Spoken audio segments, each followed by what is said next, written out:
Welcome to today's episode of the How Did They Do It Real Estate Podcast. I'm your host, Eileen Prack.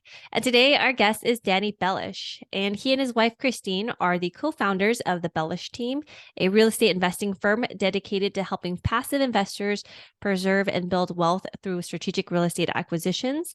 They are both New York City advertising executives, where they spent 15 years managing multi-million-dollar marketing budgets.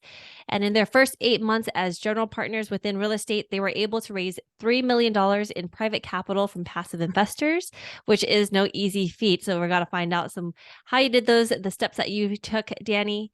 And today they are principals in a net lease fund, general partners in 694 units, and limited partners in 1,109 units across 5 states. Danny, welcome to the show. How are you doing today? I'm doing great, Aileen. Thanks so much for having me. I really appreciate it. Likewise. No, we really appreciate you coming on and sharing a little bit about yourself. And I mean, looking at your bio, it's incredible what you've been able to do. And so I would love to deep dive into it a little bit more, get into your background. So let's start there. If you can give us a little bit more of an insight into your background and how you got started with real estate.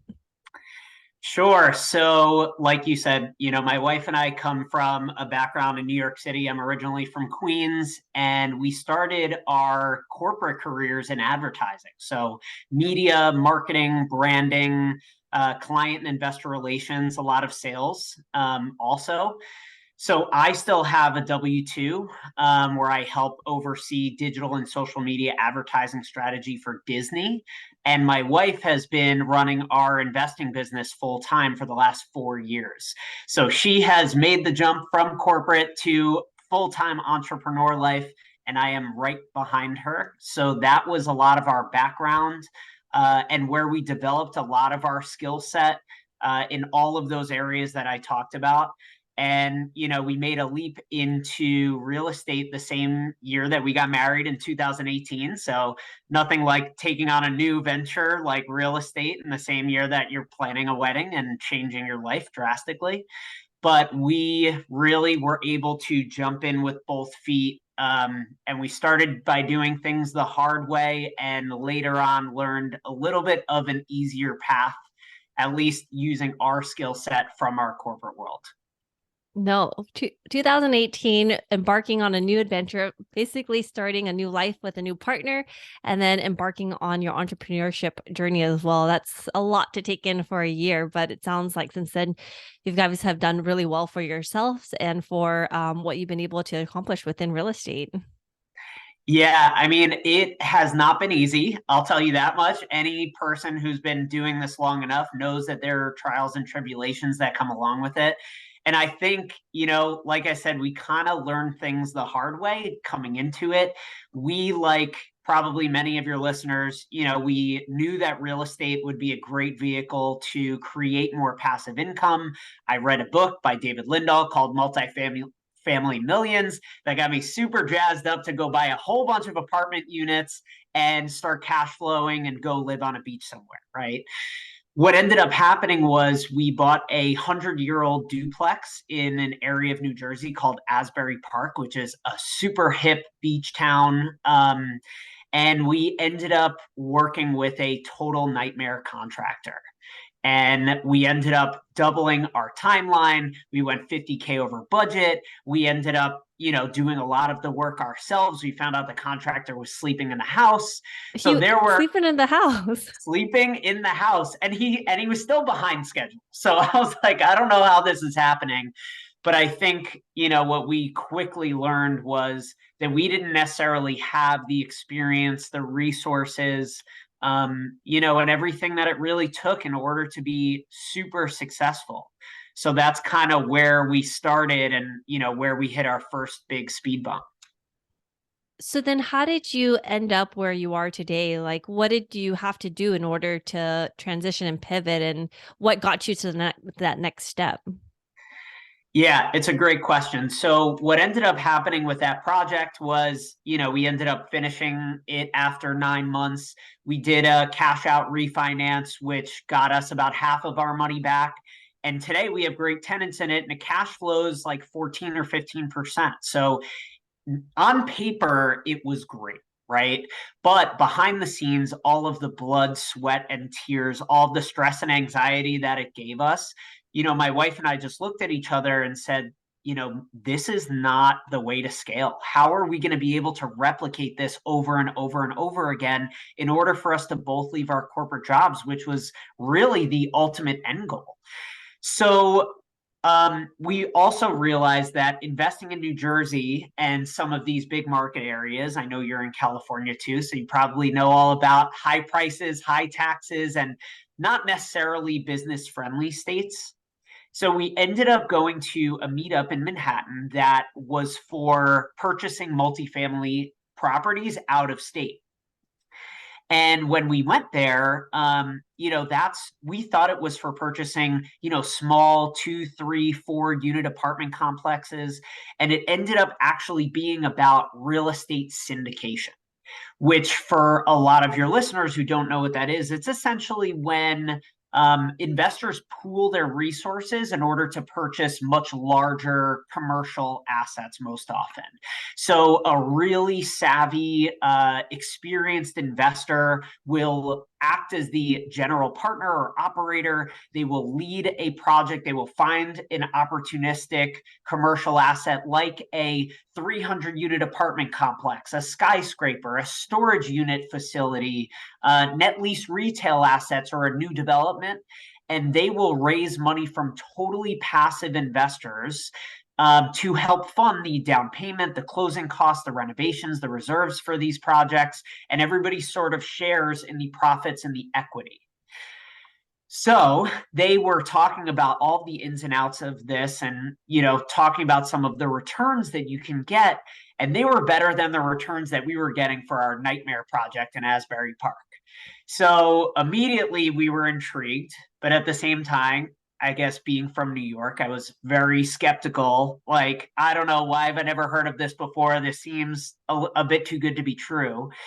So I'll try to make this story short and sweet, but we ended up doing a ton of due diligence on the individuals who were actually the speakers of that event, looking at the markets that they were investing in, the strategies.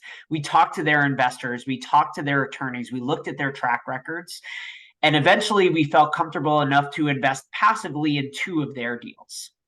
So as we invested passively, we were learning all about these commercial strategies, how people acquire these large apartment buildings and development deals and so on. We asked a million questions to them. We were probably the most annoying passive investors ever. But we ended up building a great rapport with them and ultimately tapping into our corporate marketing, branding, and advertising background in order to add value to their business. So these were guys who had $500 million in assets under management. So what we did was we did a total audit of their entire brand business, all of their consumer facing materials. And now, as investors, we got to see how their investor relations were, if they offered 5-star white glove service, things that we knew that a lot of high-end investors were looking for. So we asked them for an hour of their time, presented to them an entire sort of guidebook of how they could improve their marketing, their branding, their investor relations, and all of these ways that they could execute that. And we told them that we would do it for them totally for free in exchange for some mentorship, and maybe a future opportunity. So we ended up working for them totally pro bono for free for an entire year, just offering them value and building a friendship and getting them to understand that we were people of integrity who work hard and who really want this, and ended up finally, after a year, asking them if we could partner with them on the GP side. And they then said, absolutely, let's do it. We have a 293 unit apartment complex in Cleveland, Ohio that we're closing. Why don't you come in as our partner? And that's where we started. Sorry, that was long-winded. No, that is so cool because you guys took a look, you basically broke down their entire business model, looked at the nitty-gritty things. And sometimes when you're you're in the business for quite some time, sometimes like you just need a fresh look of eyes from an investor or somebody just outside to see, where are some different holes that you can improve on. And so it's so cool that you and your wife were able to put together this essentially business plan and added so much value to their business and what they're trying to achieve so that you're able to exchange it for their knowledge as well. And so I love that. I love that story. That's great. Yeah, to be honest, we actually use that strategy on 4 or 5 different syndicators that we really admired. And that's a tactic that we actually took from our corporate life. We sort of had a tendency to try to go to the most successful person in the room and become their best friend by any means necessary. And, we know that these people are super busy, right? They don't always have time to tell you how you can help them. You just kind of have to take the leap forward and do it on their behalf, and hopefully you strike gold by building a great relationship with someone. Man, I love that. You got So to do what you got to do. yes, yes, and yeah, like what you're saying, sometimes you don't really know where your value is, but you were able to at least look at your corporate background, the skill sets that you had, and applied it to their business, and see where you're able to add value. And like you said, sometimes they don't know exactly how you can fit into the role because it's still like a building up relationship. They don't know your skill sets at this point, but immediately off the bat, you're able to show, hey, this is what we can offer. This is the value that we can bring to you and your team. Totally. I talk to a lot of W-2 employees who are aspiring syndicators and aspiring real estate investors. And of course, the first thing that they want to do is jump right out of their corporate job and jump into entrepreneurship. And I really encourage them to I hate to use the word exploit, but exploit their job and their profession in the best ways that they possibly can, both from an education standpoint, a skill set standpoint, and even a financial standpoint, right? Set yourself up in the best way possible so that when you do make that leap, you are well equipped to do whatever it is that you need to do. So now you did an audit, you had the conversations with the partners, and you got mentorship. You're able to really deep dive into their business model. After after the opportunity came about where there was a GP opportunity for you guys, what did you guys do after that? So that's a great question. And I think that perfectly leads into sort of the theme of the conversation. So as part of them, accepting us onto the GP, any and all roles and responsibilities of a general partner is to help raise funds for that particular deal. So it was like a soft goal of ours to raise $1 million for that deal.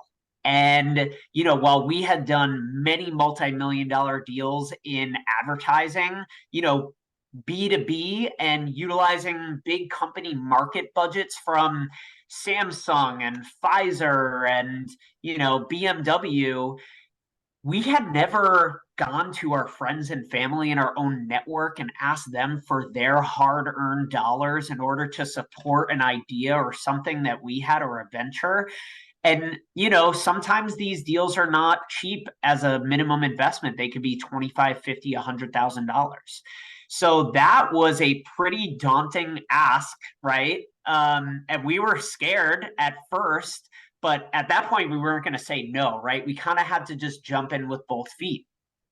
And candidly, although we had been extremely successful in sales and advertising, we were just so excited about the deal and wanting to get those dollars in the door that we kind of threw every sales, tactic or ways of being more even keel, and we just started really getting kind of pushy with people. And for the first few weeks, we weren't seeing a lot of attention to it, and it really scared us, and we kind of had an internal powwow and said, okay, let's settle down, let's go back to basics. Everything that we know about people, relationships, building trust, educating people, and playing the long game is really how we have to approach this in order to get people to listen to what we have to say and to really believe in this project the way that we do. So that's kind of where we started. And, to make a long story short, we used a bunch of tactics, which I can take you guys through, and we ended up raising 1.5 million for that first deal. Wow, 1.5 million for the first deal. That's incredible. Yeah. So, before we get into the specific tactics that you guys use, were you just pulling from your like phone book and contacts list to build up a list of people that could be potentially interested in, and then or did you like combine all the contacts that you had in your list, or were there like specific a strategy that you were looking for as you were going through who could be potentially interested in partnering with you guys? It's a great question, Aileen. So we reached out to every person that we've ever met in our entire lives to try to make this happen, right? Like, and I think you kind of have to have that mentality of do not disqualify people. I was absolutely blown away by the people that ended up committing. And if I would have thought about, hey, do I think this person has the means? Are they savvy enough? Are they at the right time in their life in order to do this? We wouldn't have gotten a quarter of the way. Right. And then you never know who that person knows. So I think, naturally you start with the people closest to you, right? You start with family and you start with friends.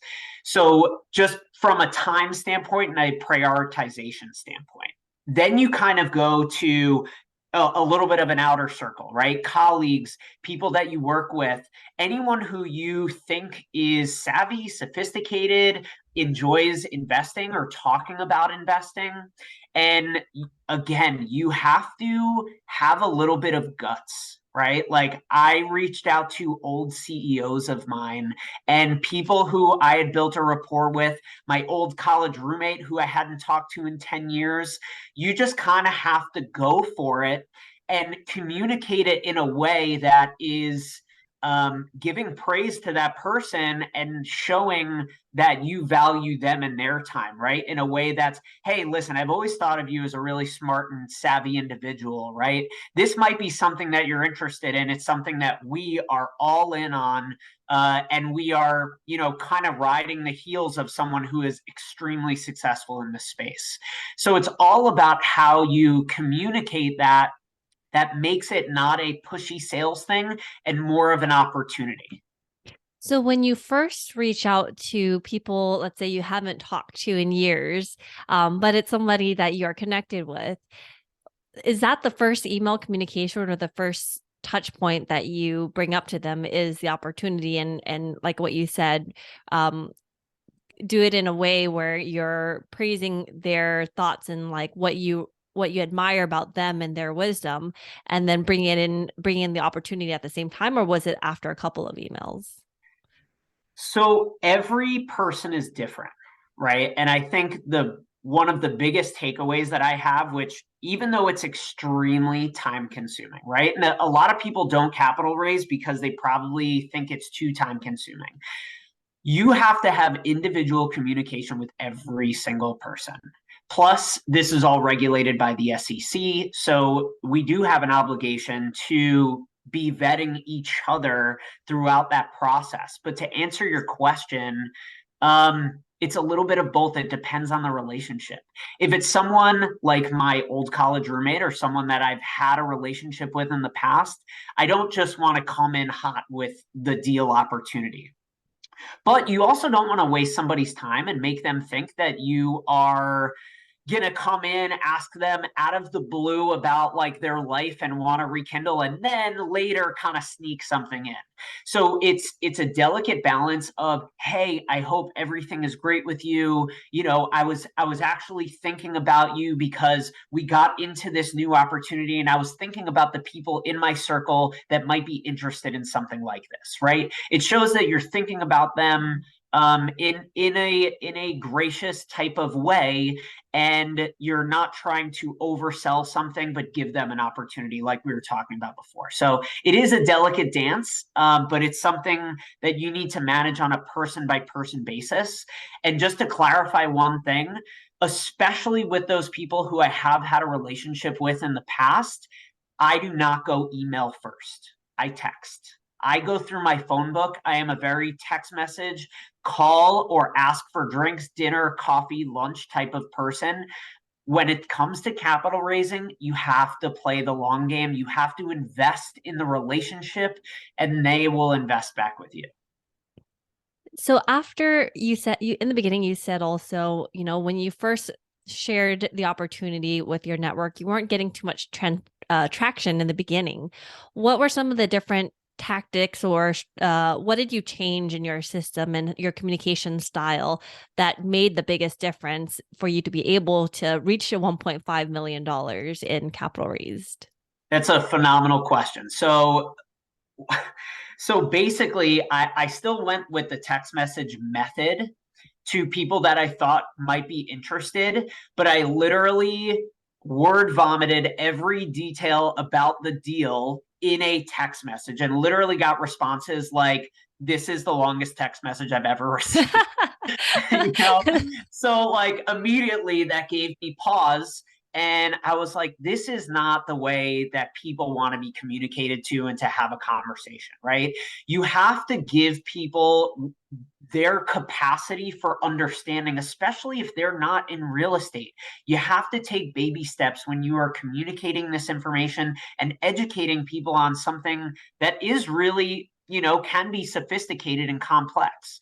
So I think what we did was we simplified our approach, and our call to action ended up always being a phone call or some type of one-on-one real-time interaction, right? No more trying to convey every detail of a deal via text message or email. Let's get on a call so I can explain it to you clearly. I can address any of your questions and concerns in real time. And if you need additional information, I can give you all the supporting materials that you need.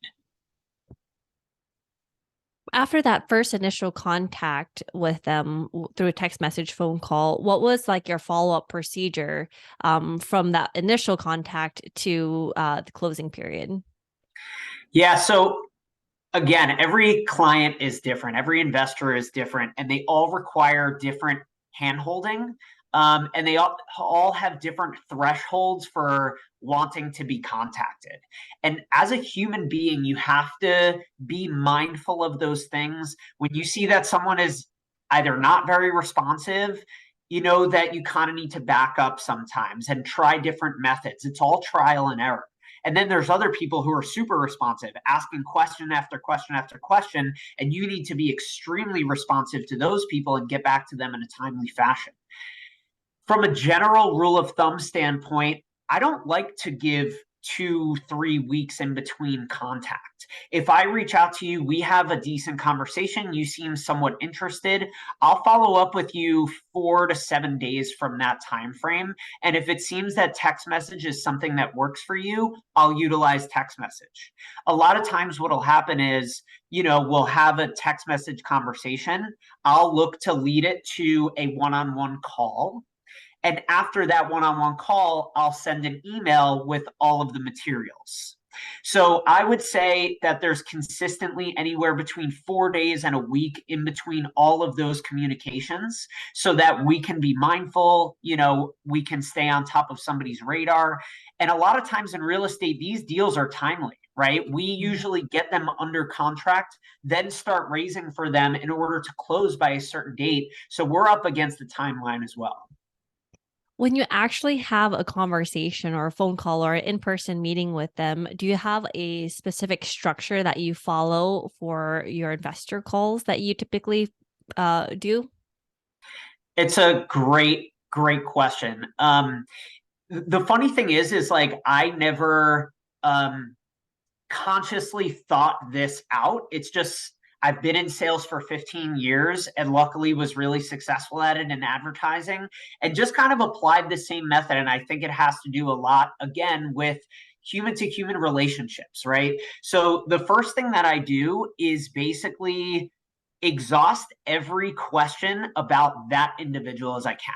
I don't even talk about real estate unless it gets brought up in the conversation. And it always naturally does, right? So like I wait for it to naturally be brought up in the conversation. But even let's say you and I are having a conversation, Aileen, the first question I ask is, where are you based? Oh my God, Orange County, California. I know somebody from Orange County, California. Are you born and raised there? Oh, you went to school in Boston. Oh, Northeastern. I love Northeastern. That's such a phenomenal school. I know they have this fantastic program.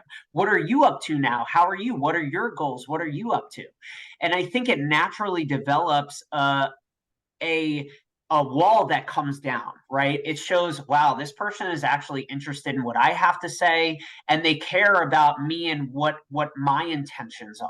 So I would say for anyone capital raising, it's good to genuinely care about people and about friendships. And luckily we do. So it allows us to structure our conversations that way. But I think that's what you need in order to develop that know, like, and trust factor for somebody to end up committing a significant amount of money to your deals.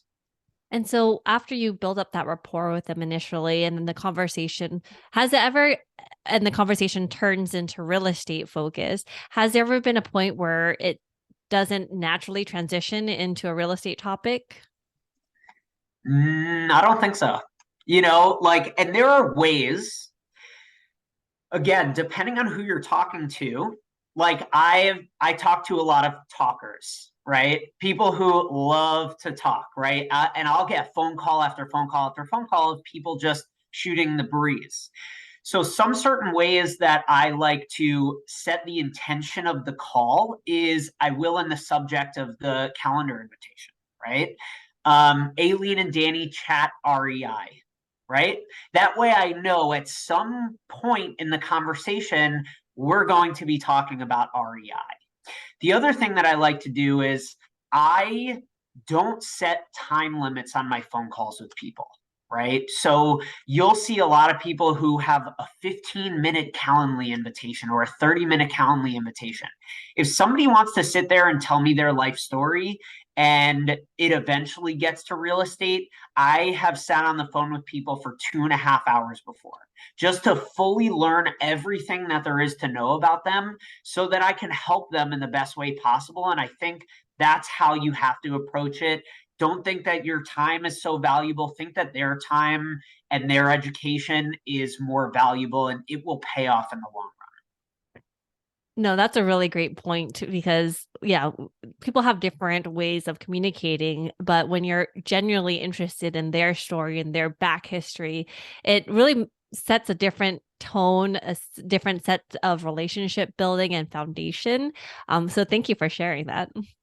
Yeah, and it's only natural for me to say, Aileen, how are you? And for you to say, Danny, how are you? And I'll say, things are hectic. We just had 2 closings on Friday. So, really exciting, but a lot going on. And then naturally people will say, oh, 2 closings? What are you closing on? And then it just breaks it down even further. So a lot of it is repetition on these calls, but I think if you lead with the right foot that is genuine, I think you'll always get to the conversation that you really want to be having. And how do you typically close or end the conversation? So it depends on which conversation it is. If it's the first conversation, I usually have a call to action with every conversation, right? And it'll come out naturally. So if we talk for the first time, it might either be, I'll send you some more information. I'll send you the materials on it, and let's regroup early next week. And that again sets an intention that they can expect to hear from me early next week. If I feel like you're local and we developed a good rapport, it'll be, oh, and let's get out for a drink next Thursday and we can watch Thursday night football together and chat more about this. And if it gets to the end of the, sort of closing cycle, I think this is actually a point that a lot of people miss and they think would come naturally, but doesn't. You have to actually ask people, are they ready to invest? Right? Don't forget that point. So I have sort of a 4-step process that I take. It's the you meaning let me learn all about you so that I can get all of the information that I need to help you in your journey. The me, which is me telling you about my background, my experience to develop credibility. The it, which is the actual deal, me being a total expert on that particular deal, the market, and being able to show you that value. And then the fourth part, which a lot of people forget, is the ask, right? You have to ask people at that pivotal moment, once you've given them all of the information, you've answered all of their questions, you feel like they feel comfortable. Hey, I just want to check in. Are you ready to invest this time? Or closing is coming up in 2 weeks. Are you ready to move forward? Right. And you have to make that ask because you kind of have to put people on a hot seat a little bit, because when it comes to these investing opportunities, it is not necessarily their biggest priority, even though it is your biggest priority. So make sure that you make that ask, because that will determine whether you stay consistent with them or you move on to the next one. Awesome. All great points. Thank you, Danny. Of course. So, how has real estate investing impacted your life, Danny? Oh man, it has impacted my life in some of the most beautiful and also heart-wrenching ways, right? And I think a lot of real estate per Instagram and social media is you're going to get into real estate and it's going to give you the best life ever. And I think that is the ultimate goal. I think when you get into these deals, you have to come with the understanding that you're kind of going to kill yourself for a few years in order to come out on the other side and live a life full of passive income and cash flow and appreciation and all the wonderful, beautiful things that come along with it. So I think what real estate has allowed us to do, my wife and I, is have her quit her corporate job, which is fantastic, right? She got out of the rat race. She got out of the wheel. I am hopefully, soon behind her, but it has also given us so much joy to be able to give financial literacy, education, and opportunity to our closest family and friends. That I would say is by far the most rewarding part. And we constantly get messages from our network, from people that we've known and have known for our whole lives, to people that we've just met, just so grateful for the information that we've been able to relate to them and for the returns that we've been able to give them thus far. And I think that, like, there's no better feeling than that, right? Of course, we're looking to build our own portfolio and our own wealth, but at the same time, being able to lift up the people that are around you in the same way is amazing. And if there was one thing that you know now about real estate that you wish you knew when you first started, what would that be? I think it's that you need to partner with experts in order to scale, right? I think on that very first nightmare project, I would have happily taken half the profit and done it with an expert and not lost sleep for 9 months straight, right? And of course, it was an amazing lesson, but we went from 4 units to now we have 692 units as GPs, over 1,000 units as LPs, over $100 million in acquisitions in like 2 years because we partnered with those experts. Don't be afraid to reach out to people that you admire, people that you think are successful, and try to, first of all, show your appreciation and then offer them value. Right? You never know who's going to yank you up and give you the life that you always wanted. And if there was one thing that sets the successful people apart in real estate, what would that be? I think it's doing whatever it takes.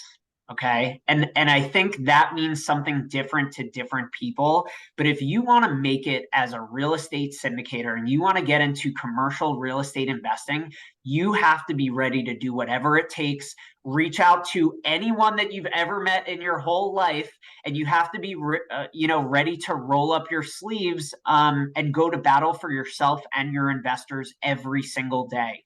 You will come out the other side, but you got to walk over those hot coals in order to get there. So do whatever it takes, and also put relationships first. Real estate is all about relationships, and people value integrity. They value people being genuine. And as long as you do that and look at it for the long game, you're going to set yourself up for a lot of success for a lot of years. No, I love that. Thank you so much, Danny. And I really appreciate this conversation. I think you provided a ton of value and a ton of actionable things for us today.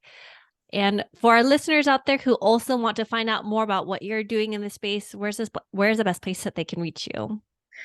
Sure. So we're very active on social. So you can find us at the Bellish Team, two L's in Bellish. Our website, www.thebellishteam.com. And my personal email address is danny@thebellishteam.com. So feel free to reach out. Love to talk to anybody anytime. I love talking about this stuff. Awesome. Thank you so much, Danny. You got it. Thanks so much for having me. I really appreciate it.